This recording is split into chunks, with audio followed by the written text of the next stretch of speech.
Hello बच्चों, मैं M D Yadav और आप देख रहे हैं सूर्योदय सक्सेस पॉइंट। इस वीडियो में हम सॉल्व करने वाले हैं कक्षा 6 की जो प्रश्नावली है 3.2, उसको हम सॉल्व करेंगे। तो चलिए स्टार्ट करते हैं पहले प्रश्न से। और पहला प्रश्न है, बताइए कि किन्हीं दो संख्याओं का योग सम होता है या विषम होता है यदि वे दोनों विषम संख्याएं हों। यदि दोनों विषम संख्या है तो जैसे मतलब 5 और 7 मैंने लिया, 5 और 7 कितना हो गया 12। फिर मैंने लिया 3 और 3 तो कितना हो गया 6। तो क्या होगी, सम संख्या होगी। आंसर क्या होगा इसका, सम संख्या। दो विषम संख्याओं का योग हमेशा क्या होगा, सम होगा। नेक्स्ट है सम संख्याएं, तो सम संख्याओं का योग भी क्या होगा, सम संख्या ही संख्या होगी। नेक्स्ट, और नेक्स्ट है इसमें हमारा प्रश्न 2, बताइए कथन सत्य है या असत्य। पहला प्रश्न है इसमें, तीन विषम संख्याओं का योग सम होता है। तो तीन विषम संख्या हम ले लेते, जैसे 3, 5 प्लस 7, 3 और 5 8, 8 में 7 जोड़ा 15। तो क्या सम है, क्या सम नहीं है, तो ये क्या हो जाएगा, असत्य। कथन असत्य। दूसरा, दो विषम संख्याओं और एक सम संख्या का योग सम होता है। दो विषम संख्या तो 5 प्लस 7 और एक सम संख्या मतलब 4, कोई सी भी ले सकते हैं सम। 5 में 7 जोड़ा 12, 12 में 4 जोड़ा कितना आएगा 16। तो ये सम संख्या आई है, तो योग सम संख्या होता है, तो हाँ सत्य। दूसरे का क्या होगा, सत्य। तीसरा, तीन विषम संख्याओं का गुणनफल विषम होता है। तो 3 × 5 × 7, तो तीनों पंजे 15, 15 सत्ते 105, 15 सत्ते 105, ये विषम संख्या है, हाँ सत्य है। तो फिर ये सत्य कथन। यदि किसी सम संख्याओं को 2 से भाग दिया जाए तो भागफल सदैव विषम होता है, नहीं, भागफल सदैव विषम नहीं होगा, असत्य। सदैव नहीं होगा, कभी कभी हो सकता है, असत्य। ठीक है ना, तो डी वाले में भी क्या है इसका, असत्य। नेक्स्ट, ई वाला प्रश्न, और ई प्रश्न में है इसका, सभी अभाज्य संख्याएं विषम है। हाँ, सभी अभाज्य संख्याएं विषम होती है, सत्य है। अभाज्य संख्याओं के कोई गुणनखंड नहीं होते, ये भी असत्य है, क्योंकि गुणनखंड होते हैं, 2 गुणनखंड उनके होते हैं, असत्य। दो अभाज्य संख्याओं का योग सदैव सम होता है।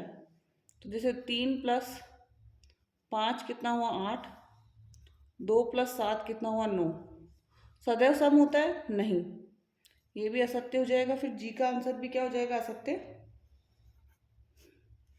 नेक्स्ट, सभी सम संख्याएं भाज्य संख्या हैं। हाँ, सम संख्याएं भाज्य होती है, तो सही सत्य है ये।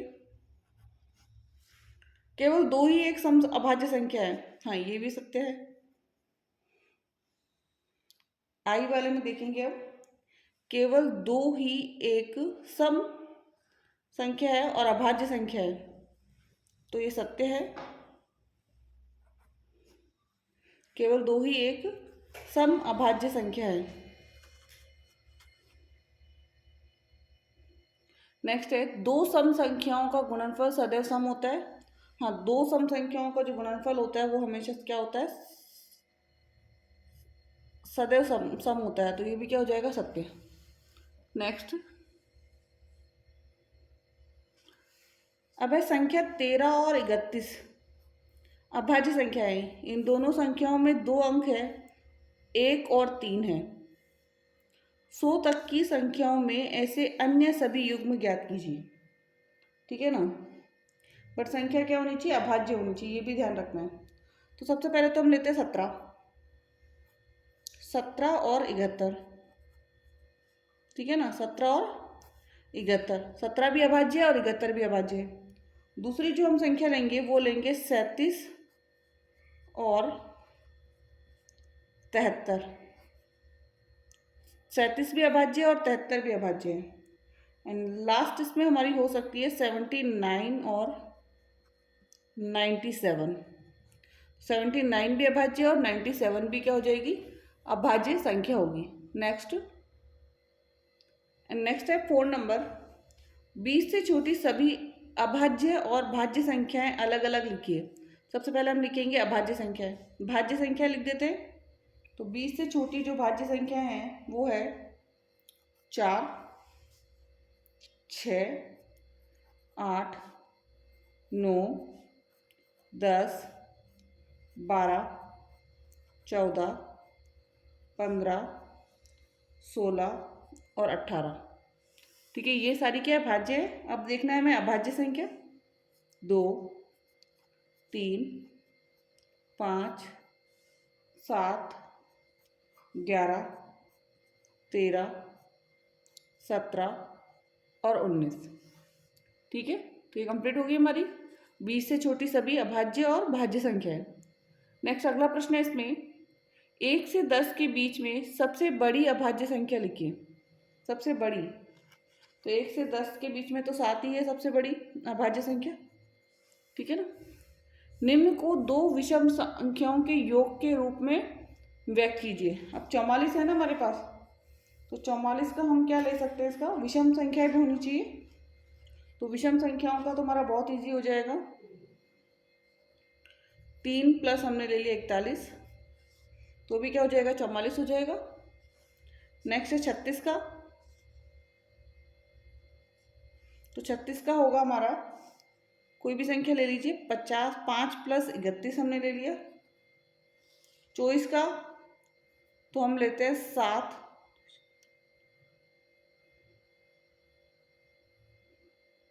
तो 24 का हमारा 7,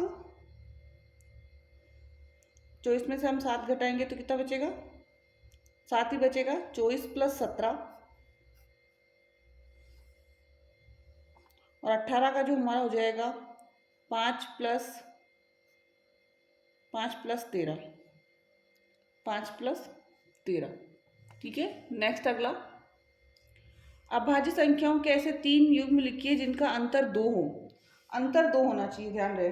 ठीक है ना, तो अंतर 2 होना चाहिए। तो 5 माइनस 3 बराबर 2, मतलब 5 और 3। नेक्स्ट हम ले सकते हैं 7 माइनस 5 बराबर 2, 7 और 2, सॉरी 7 और 5। नेक्स्ट हम लेंगे 13 माइनस 11 बराबर 2, तो 13 और 11।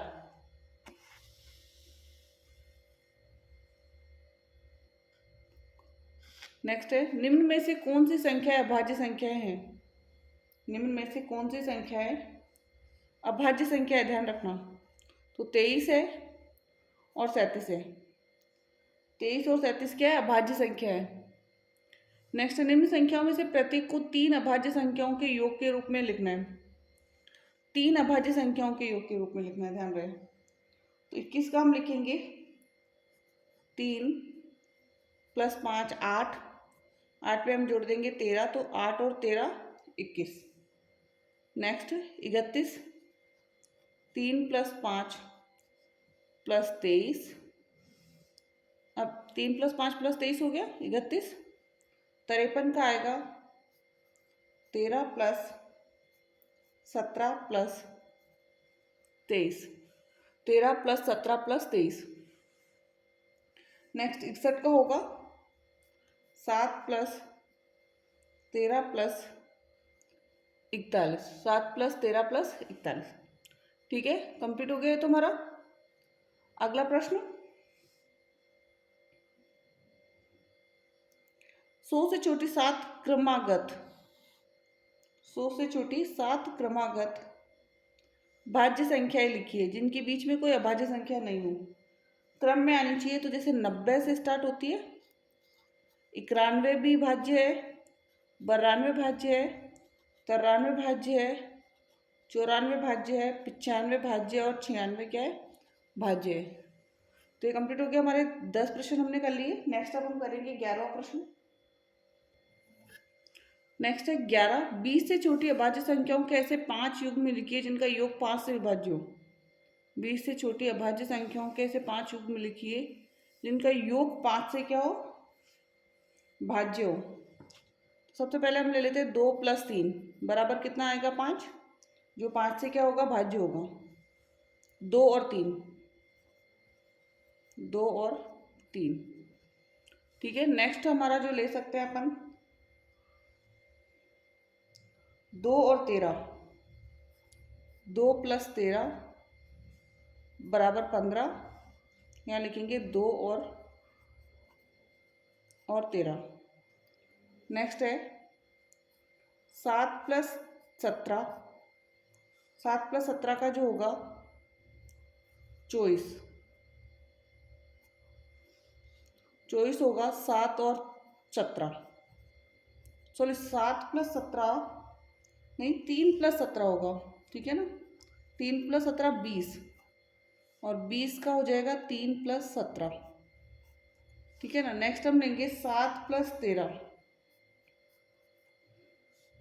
उसका भी 20 ही होगा, 7 और 13। नेक्स्ट हम ले सकते हैं 11 + 19, और 11 और 19 का जो टोटल होगा वो 30 होगा, तो 11 और 19, ठीक है। कंप्लीट हो गया 11वां क्वेश्चन भी हमारा। नेक्स्ट अगला, वह संख्या जिसके केवल 2 गुणनखंड हो एक कहलाती है, केवल 2 गुणनखंड हो अभाज्य संख्या कहलाएगी। क्या कहलाएगी, अभाज्य संख्या कहलाती है। वह संख्या जिसके 2 से अधिक गुणनखंड हो एक कहलाती है, एक भाज्य संख्या कहलाती है, भाज्य संख्या। नेक्स्ट है एक न तो अभाज्य है और न ही भाज्य है, ठीक है ना। सबसे छोटी अभाज्य संख्या, तो ध्यान रखना सबसे छोटी अभाज्य संख्या 2 है, सबसे छोटी भाज्य संख्या 4 है, और सबसे छोटी सम संख्या जो है वो क्या है, 2 है। तो ये कंप्लीट हो गया हमारा, जो हमने की थी 3.2 पूरी कंप्लीट कर लिए। सारे क्वेश्चन आपको समझ में आए होंगे। एंड अभी तक आपने वीडियो को लाइक नहीं किया तो लाइक कर दीजिए, चैनल को सब्सक्राइब नहीं किया तो सब्सक्राइब कर दीजिए। Thank you so much.